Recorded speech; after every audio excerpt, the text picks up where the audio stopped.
Este mosaico representa la liberación del Artsaj. Me encuentro en uno de los sitios más tristes, conmovedores de toda Armenia. La iglesia tuvo que ser reconstruida, esto es antiguas ruinas. La famosa hoz y martillo. Spasiba Moshe. Poco a poco el hambre llegó a esta región. ¿Qué tal? Cada árbol ha sido plantado por un líder de un país. Se olía a una gran catástrofe humanitaria. Esto es el monumento a la madre Armenia.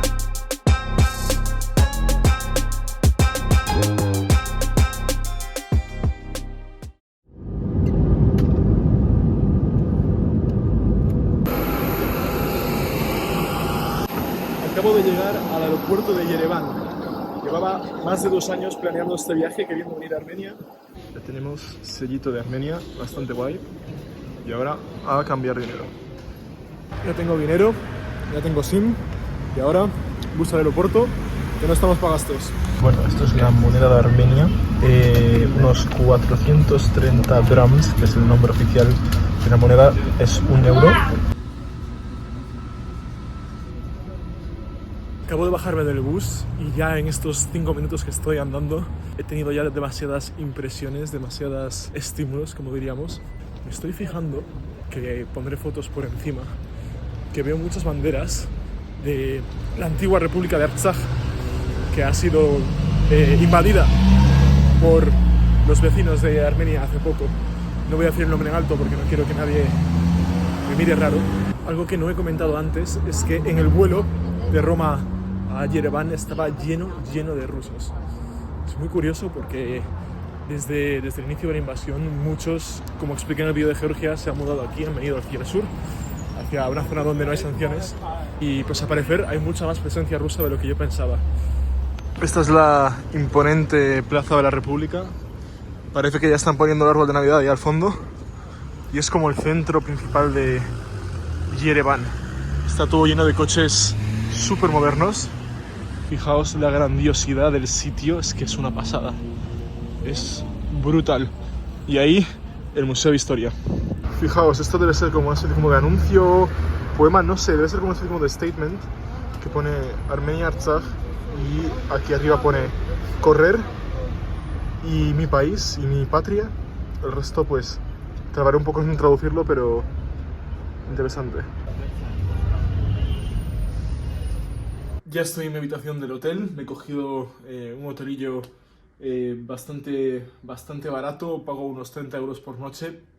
Está bastante bien de precio considerando que está en el centro de la ciudad. Hasta ahora, como he dicho antes, muchas primeras impresiones, las cuales quiero ordenar para no hacer spoilers y para que entendáis mejor la historia de este país y lo que está sufriendo ahora mismo. Así como apunte, abajo en recepción se puede ver un mapa de Armenia, pero un mapa de Armenia que también incluye los territorios que hasta entonces controlaba la República Separatista de Artsaj. Os contaré más sobre esta república separatista que recientemente ha sido conquistada por Azerbaiyán, pero primero vamos a ir a un sitio que es probablemente el más importante de Armenia y el sitio donde se puede entender de mejor forma la historia del país. Me estoy quedando ahora mismo en un hotel que se llama Tigran Metz Hotel. Tigran Metz aparentemente fue uno de los reyes más importantes de Armenia. El reino de Armenia fue un reino grande que existió al mismo tiempo que los romanos. De hecho, como veis aquí, el propio Cicero relató historias de los armenios. Y de hecho, el estado armenio de aquella era un estado vasallo de los romanos. Es decir, los romanos jamás conquistaron estas tierras porque les tenían un cierto respeto. Aquí en la entrada del hotel hay un mapa que describe la antigua Europa en la época de los romanos. Y aquí vemos el reino de Armenia, y aquí estaban los romanos, y pues era mucho más grande, de mar a mar, Armenia. Y aquí está Tigran Metz, el rey de los armenios. Estamos en diciembre, así que el tiempo juega en mi contra porque atardece súper temprano, a las 5. Medio continente, media Europa está cubierta por nieve a día de hoy. La verdad que las temperaturas son muy bajas en este diciembre de 2023, pero sorprendentemente en Armenia, un sitio que ya digo tiene una altitud bastante elevada y la mayor parte del país son montañas, por lo menos en Yerevan se está bastante bien, unos 10 grados, mínima 0, pero mejor que en París. Después de aquel reino antiguo de Armenia, que era tan grande y tan importante. Después de la caída del Imperio Romano, el Imperio de Armenia empezó a sufrir invasiones de diferentes reinos de la zona, de diferentes entidades políticas, que poco a poco fueron menguando este reino, pero evidentemente la población seguía ahí. El reino armenio antiguo siempre ha estado dividido, siempre ha estado pues disputado por tres entidades políticas principales, que son el Imperio Persa, el Imperio Otomano y el Imperio Ruso.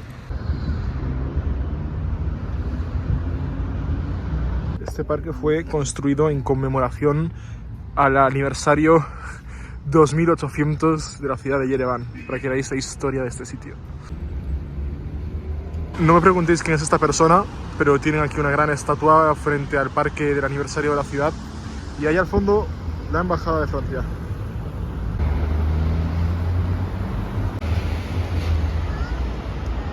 Esta mezquita fue primero construida en el 1765 bajo el dominio persa y después fue destruida y fue reconstruida ya en una Armenia independiente con la ayuda de la República Islámica de Irán. Así que es una mezquita iraní.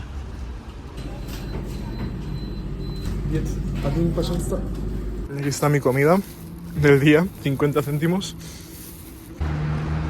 Y esto de aquí, señores, es un simple supermercado. Mirad qué pasada de diseño. Wow.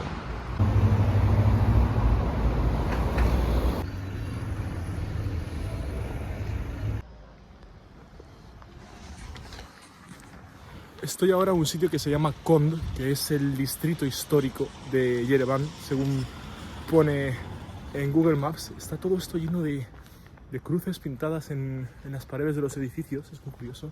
Hay muy poco ruido y está como bastante poco desarrollada esta parte. Supongo que esta era la antigua ciudad cuando los persas dominaban esta zona, los otomanos y después los rusos. Y después ya se fue expandiendo con la llegada de la Unión Soviética. Pero fijaos en esto.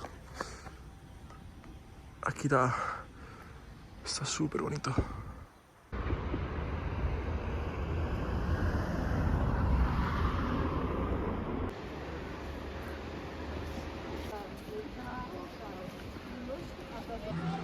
Mirad este sitio aquí en medio de un valle. Y por aquí tenemos este tren que da un mal rollo que flipas. Wow. Me parece que esto en el pasado fue un antiguo parque de atracciones y ahora se ha convertido en unas ruinas a las que la gente sigue yendo. No creo que estos trenes que hay aquí sean trenes para personas normales. Debería ser esto una especie como de mini resort aquí junto al río, pero interesante. Mirad aquí esta pedazo máquina.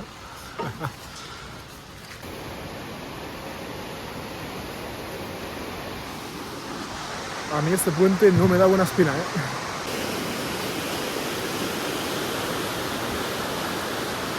Estoy aquí en medio de la carretera esperando a mi taxi, a mi Uber, pero lo curioso es que aquí no funciona Uber, no funciona Cabify, no funciona Bolt. La aplicación que utilizan aquí es Yandex, es la aplicación que se utiliza en todo el mundo postsoviético, que cayó bajo las sanciones internacionales a Rusia y por lo tanto en Europa no me pude descargar esta aplicación, pero una vez que me puse una tarjeta SIM Armenia y he venido aquí, pues sí que me he podido descargar esta aplicación que es rusa y que se usa principalmente en Rusia.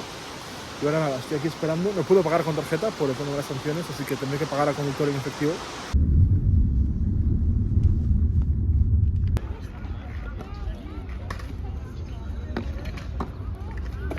Mirad qué guay este pequeño parque para patinetes que han montado aquí en la ciudad. Parece bastante nuevo. Y la iglesia de detrás es también nueva. Sigue el estilo típico armenio, pero ha sido construida hace muy pocos años. En este viaje espero encontrarme con algunas de las iglesias más antiguas del mundo. Pero bueno, empezamos por el otro punto, por las más modernas.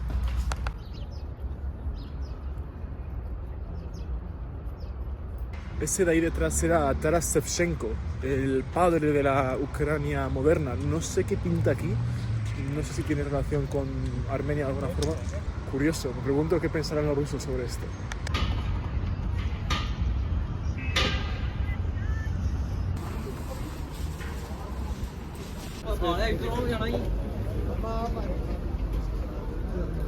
Skолько stoит это? Esto de aquí es un pequeño mercado como de souvenirs o de pequeñas cosas así, de artilugios, antigüedades, etc. Ahora está cerrando, he llegado tarde, como a todo hoy. Tiene buena pinta. Volveré para coger algún souvenir. Okay, Spasibo vám большое. Mirad el souvenir que me he comprado. Me ha valido un ojo de la cara, me ha valido como 2 euros, pero oye, merece la pena. Un recuerdo de mi viaje a Armenia.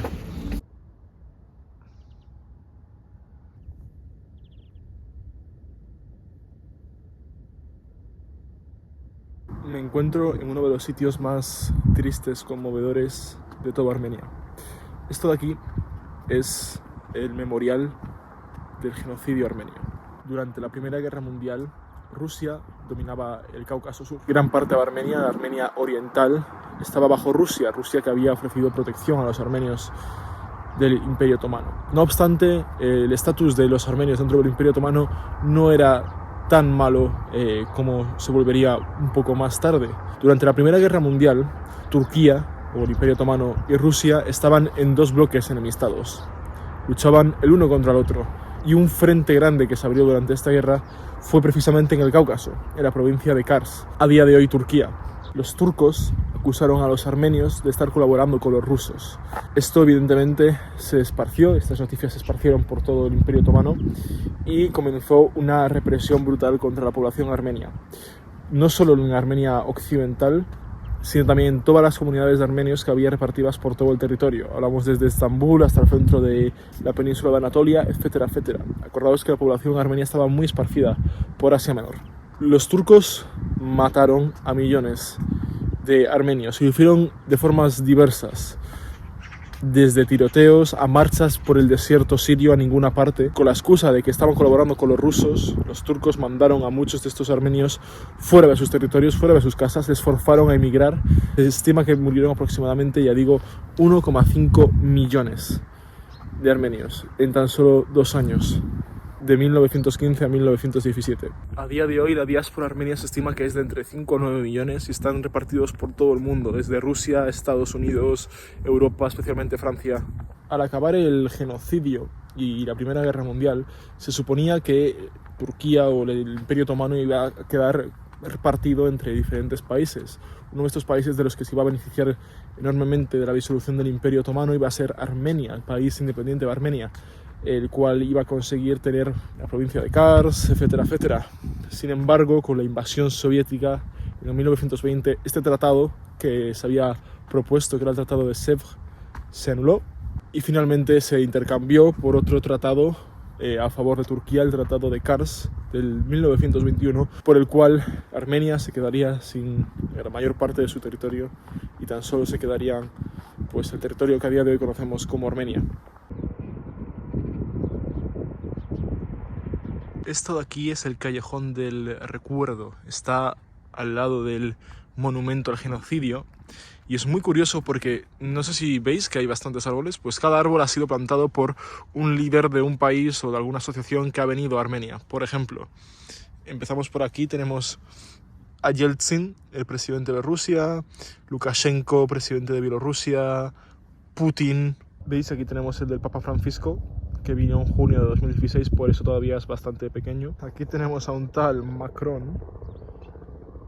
Este de aquí lo plantó Lavrov, el actual ministro de Exteriores de Rusia, que en ese año, en el 2007, ya estaba en el cargo, así que pues ya está grandecito el árbol. Y aquí está el de Putin. Me pregunto cosas. ¿Qué pensarán los ucranianos de que Putin venga aquí y ponga un arbolito conmemorando el genocidio armenio mientras, bueno, hace lo que hace en Ucrania, ¿no? Y un dato más, España todavía no reconoce el genocidio armenio. De hecho, no tenemos ni siquiera una embajada o un consulado aquí. Lo que pasa en Armenia, tema consular, tema lo que sea, depende de la embajada de España en Moscú. Que, en fin, bueno, ya os podéis hacer una idea. Imaginaos que pierdo mi pasaporte, la movida que sería. Pero bueno, realmente España tiene muy poca pegada dentro de los países del Cáucaso. Y esta construcción masiva es una especie de sala de conciertos o también como una especie como de pabellón para deportes. Y está justo al lado del Memorial del Genocidio. No sé si veis ahí el piquito.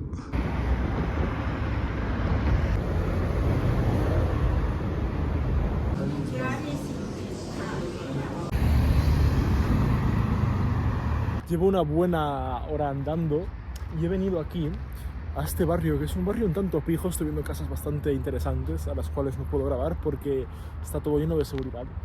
Y aquí detrás mía tenemos el monumento a la represión soviética. Si somos sinceros, Armenia no es que fuese el país que más sufrió bajo la Unión Soviética, pero sí que es cierto que pues represión hubo como en todas partes de la Unión. Y pues este es un pequeño monumento para conmemorar esto. Es curioso porque normalmente puedes encontrar un monumento de este tipo en diferentes formas en todos los países exsoviéticos. Y pues aquí en Armenia he decidido hacer esta columna con una pequeña inscripción, con un poco de simbología del país, muy interesante. Mañana os contaré más sobre el legado soviético de Armenia. En un día más o menos despejado, desde aquí se podría ver el monte Ararat, que es ese volcán que es tan importante para los armenios, la identidad e historia armenia. El Ararat es el monte, es el volcán en el que, según la Biblia, Noé puso su arca antes de que las aguas bajasen después del gran diluvio, y pues ha jugado un rol muy importante en el folclore armenio y en toda la historia y cultura armenias. Es una pena porque a día de hoy, bueno, pertenece a Turquía, es una de las grandes pues, derrotas, o se siente como una gran derrota el hecho de que esté en Turquía para el pueblo armenio. Mide unos 5.100 metros, una cosa así, es de los picos más altos del mundo, evidentemente, y el más alto de Turquía. Y debería estar en algún lugar por ahí, pero va a ser que no lo vamos a ver hoy. Fijaos aquí en este parque al lado de este edificio abandonado para hacer ejercicio. Gym Premium le llamaban. Ah, mira, aún se mueve. Y mirad este pedazo monumento. Esto es el monumento a la madre Armenia. Y es colosal. No sé si lo podéis percibir, pero es simplemente enorme. Y fijaos en los alrededores. Todo despliegue militar. Aquí con un mini tanque, con algunos misiles, un caza ahí al fondo. Mañana voy a ir a otra ciudad en la que también hay una madre armenia, un poco más humilde, un poco más pequeña.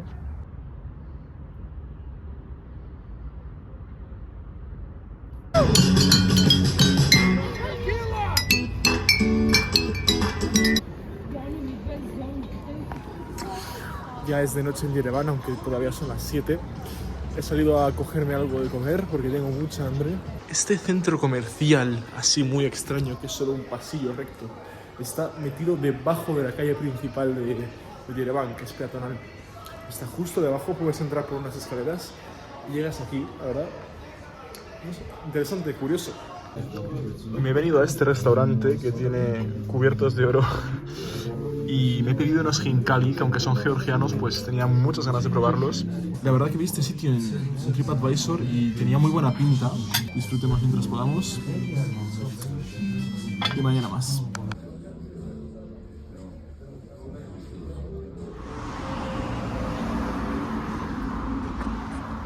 Muy buenos días desde Yerevan. Son las 8 de la mañana, hace un poquito de frío. Y me estoy dirigiendo a la parada de metro para luego ir a la estación de tren de Yerevan, porque voy a ir a un sitio muy interesante que llevo mucho tiempo queriendo ir. Fijaos lo que tenemos ahí, Rossiya Mall o el centro comercial de Rusia. Y ya no es solo estas pequeñas cosas, pero es que por toda la ciudad está lleno de referencias a Rusia, de centros culturales rusos, de restaurantes rusos. Es como que, al contrario que en Georgia, aquí no rechazan a Rusia culturalmente y como poder hegemónico, como lo hacen, ya digo, en otros países de la ex Unión Soviética. Os contaré más sobre ello en el sitio al que voy hoy. Pues estaba buscando el metro, pero es que no lo encuentro realmente. Debería estar en algún punto por aquí, pero bueno, supongo que iré andando. A fin de cuentas era solo una parada, así que... Pero Dios, hace un frío.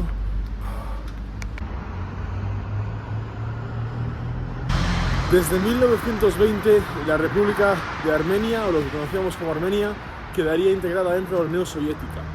En el 1922 pasaría a formar una federación dentro de la propia Unión Soviética junto con Georgia y Azerbaiyán, pero esto no duraría mucho, duraría hasta el 1936. A partir de ese año, la República Socialista de Armenia, o Armenia en corto, se quedaría dentro de la Unión Soviética hasta el año 91, hasta el 1991, con el colapso de la Unión Soviética. Ahora os voy a contar un poco más acerca de este periodo soviético de Armenia, el cual tiene bastantes peculiaridades que son muy importantes para entender la historia de este país y sus lazos a día de hoy con Rusia. Y lo voy a hacer en el sitio que más representa este legado soviético de Armenia. Voy a ver si quedan tickets y cogeré un tren a Gyumri. Fijaos qué pasada de estación súper soviética con el emblema soviético de Armenia ahí arriba. Aquí está mi billete a Gyumri. Me ha salido como casi 6 euros, no es barato.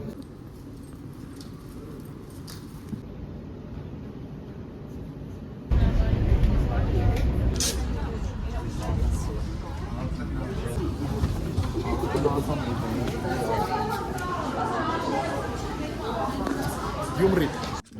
Breve inciso para recordarte que ya está disponible mi nueva página web, Atlantic Trotter. Publicamos historias de viajeros de todo el mundo, tenemos Turkmenistán, Polonia, etcétera, etcétera. Y si quieres participar, si quieres escribir algún artículo para esta nueva página web y compartir un poco tus experiencias alrededor del mundo, haz clic en el link en la descripción, envía tu solicitud y participa en este nuevo proyecto. Vuelta al vídeo.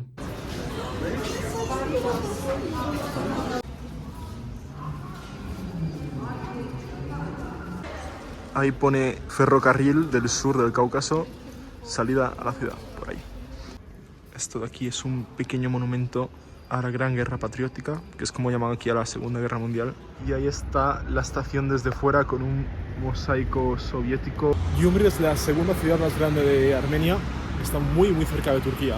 Como empecé a contar antes, con la llegada de Stalin, Armenia no sufrió los mismos cambios y deportaciones masivas que sufrió, por ejemplo, otras zonas como fue Ucrania, como fueron los países bálticos. Al contrario, la Unión Soviética ayudó enormemente al repoblamiento de Armenia, a que la diáspora armenia después del genocidio volviese al país.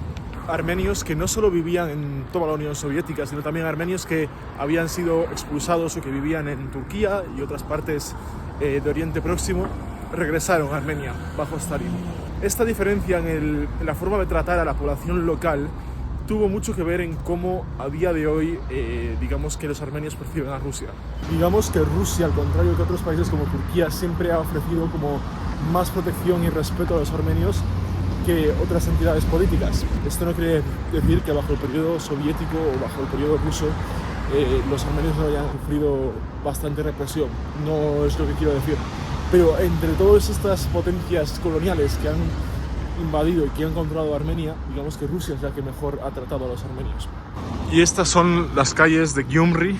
La verdad, primeras impresiones un poquito triste, un poquito feo. Ya ni soviet, es como que ya es triste. Aquí hay un par de cosas que quiero ver, pero igualmente no creo que me quede mucho porque uno, hace mucho frío. Dos, esto está lleno de perros callejeros, que es mi mayor miedo cuando viajo a estos países. Este de aquí es Gagarin Nje, un héroe nacional para los armenios que luchó para liberar a Armenia entre la guerra de los Balcanes y la Primera Guerra Mundial. No sé si me escucháis, pero este mosaico representa la liberación del Artsaj, supongo, de las manos de los azeríes y de la existencia de la propia república que hace solo unos meses ha dejado de existir o ha sido conquistada por Azerbaiyán. Y aquí está la famosa hoz y martillo. Esto es un pequeño monumento que conmemora el Sputnik, no sé si lo veis ahí arriba. Y no sé si lo veis bien ahí, pero tenemos un mapa de la Gran Armenia, de ese imperio del cual los armenios pues son nostálgicos y al que, bueno, algunos nacionalistas aspiran a volver a tener. Mirad con lo que me he encontrado. Esto en el pasado eran fuentes, se llaman las fuentes de acero azules. Y esto debería ser como un bonito parque. Esto tendría agua, las fuentes estarían echando agua, pero ahora está completamente abandonado y es que realmente si no lo buscas en internet no puedes deducir que estos son fuentes. Esto parece otra cosa, parecen, no sé, satélites. Esto que veis detrás es el Museo Nacional de Arquitectura de Armenia o de la vida urbana de Armenia, algo así. Acabo de estar, no está nada mal, es un poco caro, me valió como 3 euros, pero explica muy bien cómo se vivía aquí en Gyumri hace unos 100 años, en la época del Imperio Ruso, y mis conclusiones es que se vivía mejor que ahora, la verdad. Los cuadros con imágenes de Gyumri y las representaciones de la ciudad hacen parecer que es como que la ciudad estaba mucho más desarrollada en términos de infraestructura. Hay muchos edificios por esta zona que son prácticamente chabolas, que están hechas a base de plástico, están como medio prefabricadas. Es curioso. Y esto aquí es una iglesia o una catedral, no sé lo que es. Efectivamente, tenía mis dudas, pero no, esta es la Catedral de los Santos Mártires.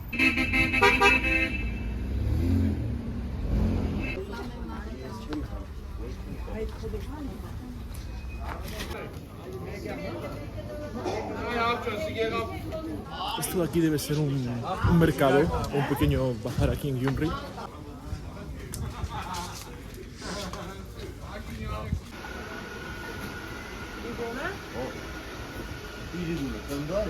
Esta es la plaza de Vartanants, es como el centro propio de la ciudad, esto sí que es el epicentro de Gyumri. Aquí ya se puede ver un poco más de vida, ya que la ciudad parece mucho más entretenida que lo que vi al principio. Pero aún así seguimos viendo fuentes abandonadas. Y mirad esta iglesia, parece ser mucho más antigua que la catedral. Voy a echar un ojo.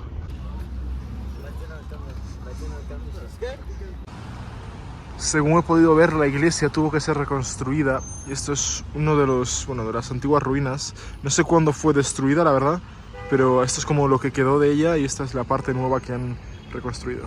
Voy a explicaros ahora el verdadero motivo por el que he venido a Gyumri.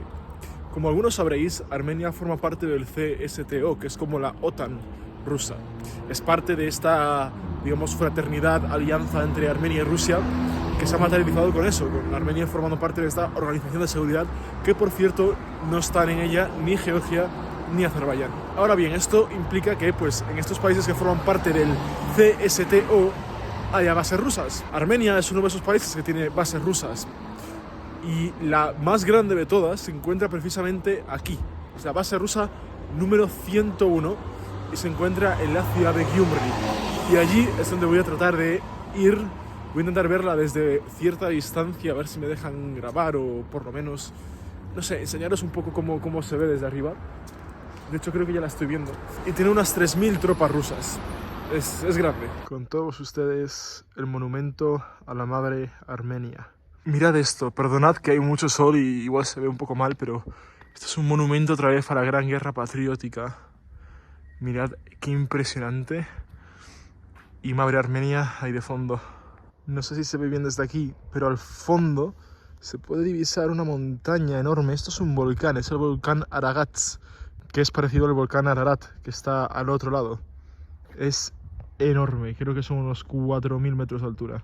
La comunidad armenia en Rusia es también muy importante, es otro de los motivos por los que ambos países son importantes el uno para el otro. Se estima que aproximadamente unos 2,5 millones de armenios viven a día de hoy en Rusia. Eso es prácticamente la misma población que el país de Armenia. Y estos armenios normalmente están o trabajan en empleos de mano de obra barata, básicamente. Estos empleos que son tan necesarios para reactivar la economía rusa, la cual está gravemente afectada por las sanciones. Se estima que el 10% del Producto Interior Bruto del país de Armenia viene de esas remesas que envían los armenios en el extranjero. De hecho, el tren en el que venimos, que lo gestiona South Caucasus Railways, o Yuzhno-Kavkazskaya Железная Дорога, algo así en ruso, está controlado por Rusia, por la misma Rusia. Controla el sistema ferroviario de aquí de Armenia. Tenemos el ejemplo de Georgia, donde estuve hace unos 8 meses, en el que son radicalmente en contra de Rusia, y luego tenemos aquí Armenia, donde realmente siguen teniendo lazos muy fuertes. De hecho, tan solo hay que ver los vuelos que salen del aeropuerto internacional. Hay como unos 15 vuelos, 20 vuelos diarios a Moscú. Es una barbaridad. Y no solo a Moscú, sino también a toda Rusia, a Bielorrusia, etcétera, etcétera. Curiosamente, una forma que tiene a día de hoy Rusia de de escaparse de las sanciones de Occidente es importando de otros países que no están afectados por las sanciones. Entonces, en este caso, por ejemplo, yo qué sé, Alemania le vende a Armenia y luego Armenia exporta a Rusia, y así de alguna forma los productos que necesita Rusia o que quiere Occidente pasan por este intermediario, que a menudo es un país de estos, entre ellos Armenia. Armenia, de hecho, ha visto Armenia y Kirguistán. De hecho, Armenia ha aumentado la cantidad de productos y de comercio con Europa, especialmente Alemania, en no sé si más de un 100%. Esto es la Fortaleza Negra, es probablemente lo más importante que hacer y que ver aquí en Gyumri.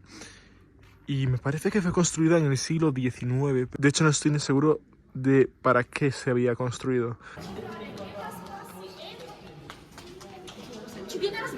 Pero el verdadero motivo por el que he venido hasta aquí, porque he tenido que andar como media hora y subir una colina, no es por ver ni Madre Armenia ni ver la Fortaleza Negra. Es porque desde aquí es el único punto desde donde se puede ver más o menos bien la base militar rusa y el sitio más cercano al que me puedo acercar sin que me digan algo, me detengan o Dios sabe qué puede pasar. Esto es como un pequeño sitio que hay aquí al lado de la Fortaleza Negra y por aquí detrás está la base. Esto que veis aquí al fondo, este techo azul que veis por este lado, esto es la base rusa, la 102, la más grande de Armenia y una de las más grandes de Rusia fuera de su territorio. Y ahí al fondo ondea la bandera rusa. Y más fuentes sin agua. Yo creo que es porque se hiela en invierno o algo así, pero es que no he visto todavía una fuente con agua. Esto de aquí creo que es la ópera o el teatro o algo así.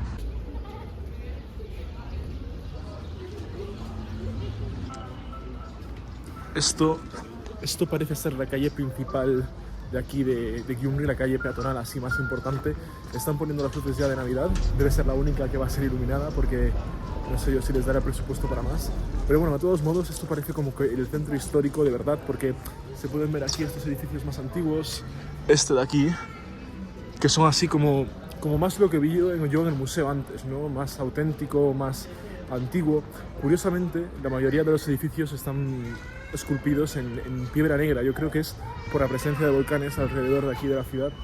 Creo que es por eso. Corregidme si no estoy en lo cierto. Pero bueno, no sé si veis detrás mía, hay mucha presencia militar, muchos soldados rusos, es muy curioso. Espero que no me diga nada por grabarles.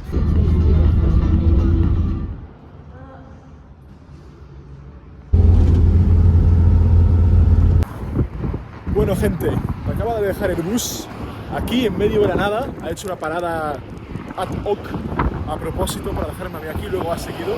Me parece que no tengo transporte de vuelta, pero de todas formas merece la pena haber venido aquí. He venido a Sevan, al lago Sevan.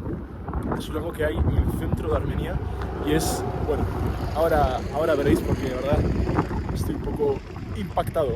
El motivo por el que he venido aquí no es solo para enseñaros lo bonito que es esta zona, sino también para contaros con un poco más de calma qué es lo que ha estado pasando en Armenia durante estos últimos meses o más o menos 3 años.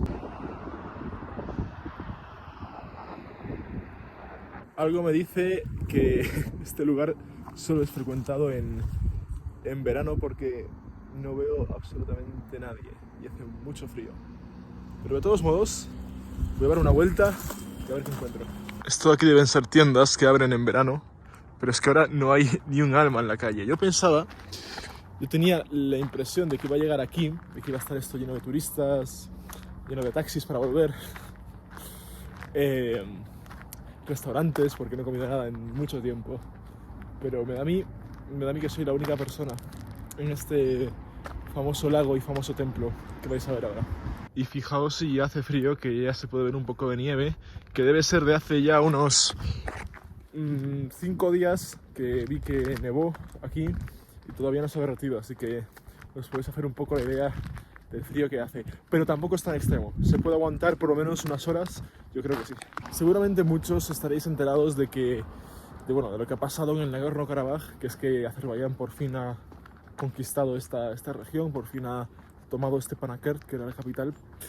Nagorno-Karabaj para los armenios era una antigua región de la gran Armenia histórica, en la que unos años más tarde, con la llegada de los persas y otros imperios, pues esta zona fue pues limpiada de armenios, o de alguna forma los armenios fueron expulsados, y no fue hasta que llegó Rusia e invadió esta zona que el zar ofreció protección a los armenios para volver a estas zonas, según ellos, históricas. Ya digo, casi siempre esta zona, en Nagorno-Karabaj, ha estado habitada étnicamente por armenios. Esto es un hecho que no se puede debatir.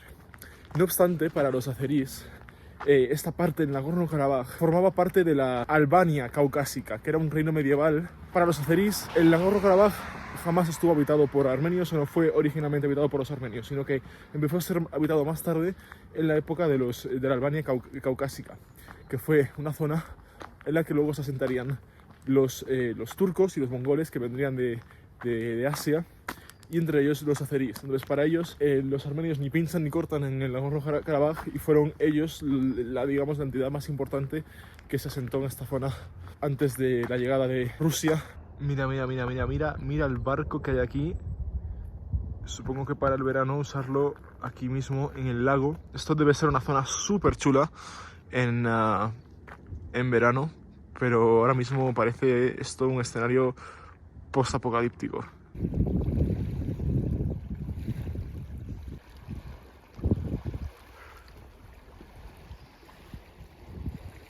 Esto de aquí es una de las playas públicas que se pueden utilizar aquí en Sevan.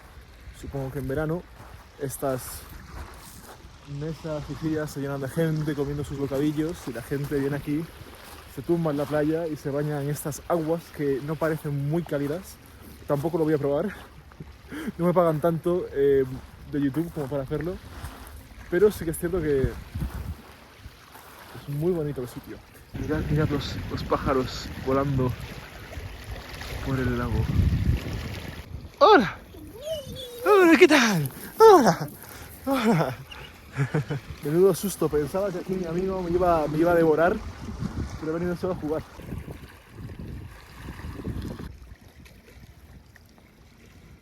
En 1918, cuando se independizan tanto Armenia como Azerbaiyán, esta región, Karabaj, queda dentro de Azerbaiyán, de la República de Azerbaiyán, mientras que Najicheván, que es un exclave de Azerbaiyán, veréis un mapa por aquí, se queda dentro de Armenia. No obstante, como ya sabréis, en esa época el Imperio Otomano se estaba disolviendo, y Rusia estaba intentando pues obtener algunas partes de Turquía, sobre todo la región de Kars, que la querían transferir a Armenia. De todas formas, tras el tratado de 1920, Rusia por fin pone fin a su conflicto con Turquía. Como signo de hacer las paces, decide darle Najicheván a Azerbaiyán, como muestra de paz con los pueblos túrquicos, entre ellos pues los turcos y los azeríes. A partir de entonces, Nagorno-Karabaj empieza a sufrir una ligera azerización. Es decir, pasamos a tener un 95% de población armenia a tener como un 80-70% con el paso del tiempo, siendo sustituida poco a poco por los azeríes, pero nunca de forma definitiva. Vale, esto es más lo que me esperaba ver. Aquí sí que hay cosas, sí que hay sitios para comer, hay souvenirs, todo por aquí. Y por aquí arriba se sube al monasterio.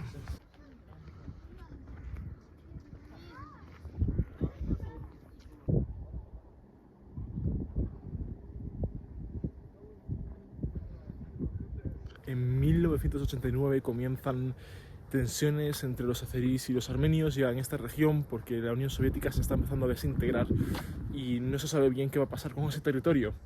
Cuando llega el referéndum para salir de la Unión Soviética, el Nagorno-Karabaj decide votar para quedarse, porque sabía que si votaba que se salían, quedarían bajo Azerbaiyán. Bueno, el resto de Azerbaiyán vota que sí, que quieren salirse de ahí, que quieren salirse de la Unión Soviética.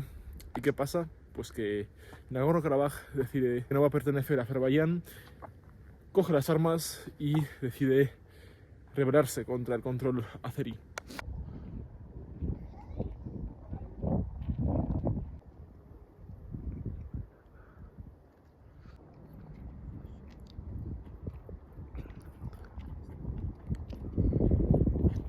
Fijaos si el lago es grande, que no puedo ver ni el fondo. Madre mía, y mira que hay visibilidad, ¿eh? O sea, se puede ver bien, pero no se divisa el fondo por ninguna parte. Estamos a unos 1800 metros de altitud, si no me fallan los datos. Esta es una pequeña península que se extiende aquí en medio del lago.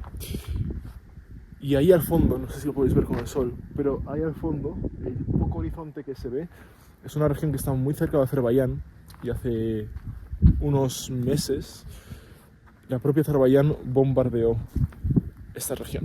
Había pensado ir, me gustaría poder contaros la historia de lo del Nagorno-Karabaj de primera mano, en estos sitios donde todo ha pasado, donde también Azerbaiyán bombardeó territorio propio de Armenia, pero evidentemente es muy peligroso y a día de hoy no hay transporte o nadie con el que pueda contactar para poder visitar estos sitios. Entonces, del 92 al 94 estalló la guerra en Nagorno-Karabaj. Esta se conoce como la primera guerra del Nagorno-Karabaj.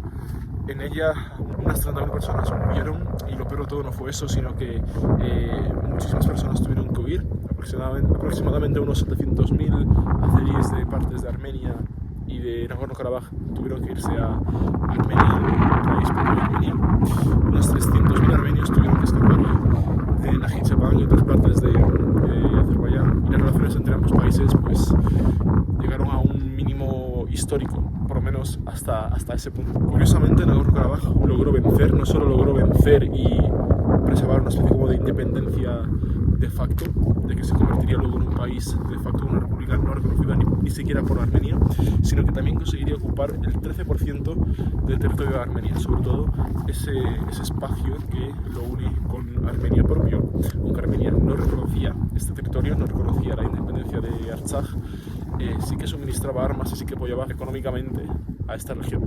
No olvidemos que sus habitantes son principalmente armenios y apoyar su independencia sería un problema a nivel internacional para Armenia, pero sí que pueden apoyarles de otra forma que no sea diplomáticamente. Por cierto, que no lo he dicho, este monasterio es el monasterio de Sevanabank y es del siglo IX. El conflicto se quedó así, se quedó paralizado durante décadas, seguía habiendo conflictos, seguía habiendo luchas, pero a una intensidad mucho más baja. En ese periodo, de 1994 hasta 2020, Azerbaiyán poco a poco se fue armando y armando gracias a la ayuda de Israel y a su dinero del petróleo. La población de Azerbaiyán también siguió creciendo y creciendo y creciendo cada vez más, hasta convertirse en una potencia militar bastante importante en la región, sin duda la más potente de todo el Cáucaso.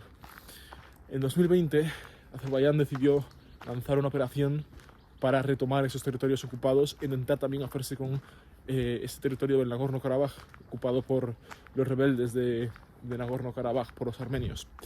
En esta operación, que se conoce como la Segunda Guerra del Nagorno-Karabaj, consiguieron ocupar gran parte de esos territorios ocupados por los armenios, territorios que pertenecían a Azerbaiyán desde siempre, los que conectaban a Nagorno con Armenia, y no solo eso, sino que también consiguieron ocupar varias partes del territorio propio de Nagorno-Karabaj. Fue una derrota increíble para Nagorno-Karabaj, que se quedaron con prácticamente nada de territorio, la capital y los alrededores, y a partir de ese año empezó una asfixia total del territorio por parte de Azerbaiyán.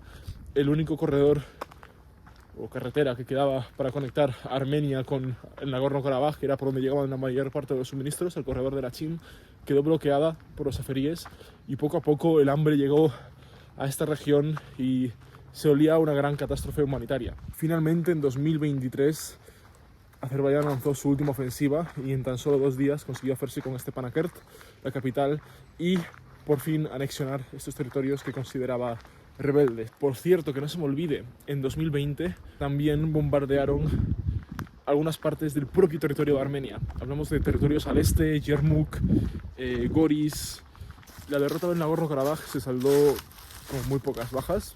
Hablo de el último tramo, el tramo de 2023. El ejército de Azerbaiyán no tuvo prácticamente oposición por parte de Nagorno-Karabaj. Pero esto, ya digo, no es lo más importante, las bajas que pudieran haber tenido lugar en 2023. Lo más importante para entender todo esto es que el miedo a un posible genocidio por parte de los azeríes, ahora que ya controlaban todo el Nagorno-Karabaj, forzó a cientos de miles de armenios a escapar como pudieron de esta región a Armenia. A día de hoy Armenia tiene cientos y cientos de miles, no sé si más de 200.000 o 300.000 refugiados de Nagorno-Karabaj viviendo en su territorio, lo cual evidentemente ha causado una gran disrupción Y ya por si fuera poco, hace unos meses, en octubre, pocos días después de la derrota definitiva de Nagorno-Karabaj, el secretario de Estado de Estados Unidos, Blinken, alertó a algunos expertos en la región que la invasión de Armenia por parte de Azerbaiyán, por lo menos alguna parte en el sur, era probable. Esto evidentemente causó mucho revuelo en las noticias en octubre, pero a día de hoy, diciembre, todavía nada ha pasado. Mirad todas estas cabinas que son para veranear, supongo, que se pueden alquilar. No sé si se siguen pudiendo alquilar, pero... En fin. Anda, un amigo. Por favor, no me mates. Y bueno, esto es un poco la cara B, ¿no? Del lago Sivan.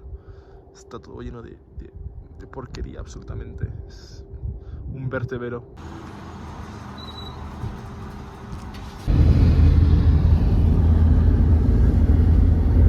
Me he venido a un restaurante de comida armenia, de Armenia Occidental. Y primero me he pedido un quesito, a ver qué tal.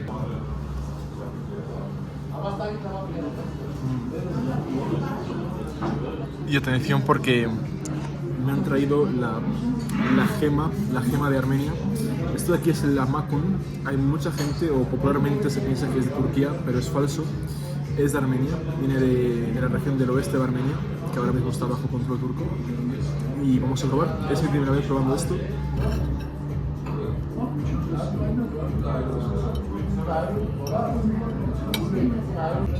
Y ya para acabar me han traído aquí este té gratis, así que bueno, que aproveche y a ver si puedo dormir después de esto.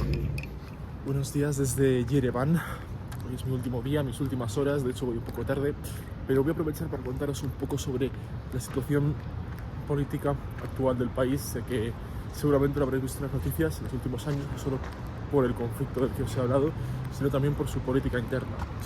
Hasta el 2017-2018, la política de Armenia, el país de Armenia, estaba dominada por un clan, por una élite del Alto Karabaj, de esta región que os he dicho que acaba de ser derrotada.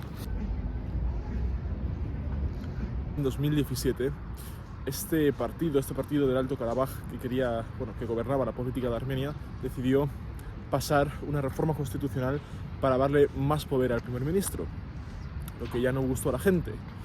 En ese mismo año también se celebraron elecciones al Parlamento por el cual este partido obtuvo la mayoría.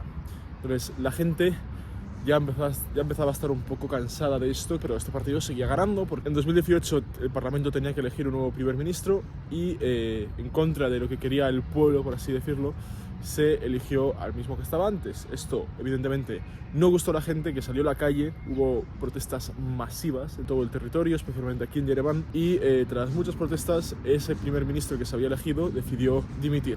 Entonces una persona que se llama Pashinyan, que era líder de la oposición, quedó como única opción para ser elegido como primer ministro en el Parlamento, pero ni aún así fue elegido, ni teniendo ningún tipo de competición en el Parlamento para poder ser elegido, fue elegido. Se volvieron a iniciar las protestas porque la gente decía que el Parlamento estaba básicamente bloqueando la democracia armenia y todo lo que queráis, y finalmente en las siguientes elecciones Pashinyan, que es el actual primer ministro de Armenia, fue elegido como representante de Armenia, como primer ministro.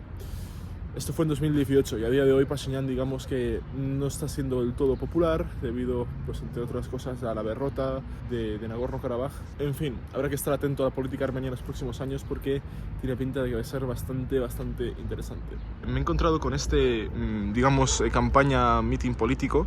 Un señor ha salido aquí a explicarme. Esto es un partido que pide que se respete el tratado de 1920, este tratado de Sèvres, que le daba a Armenia todo este territorio y que a día de hoy se ha quedado reducido a esto.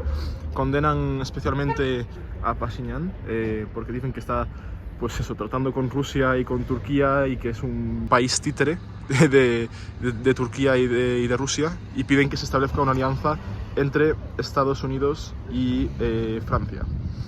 Estoy aquí cruzando la calle y mirad el dibujo que hay dentro del túnel, el dibujo de Armenia con ese territorio, el Artsaj, incorporado.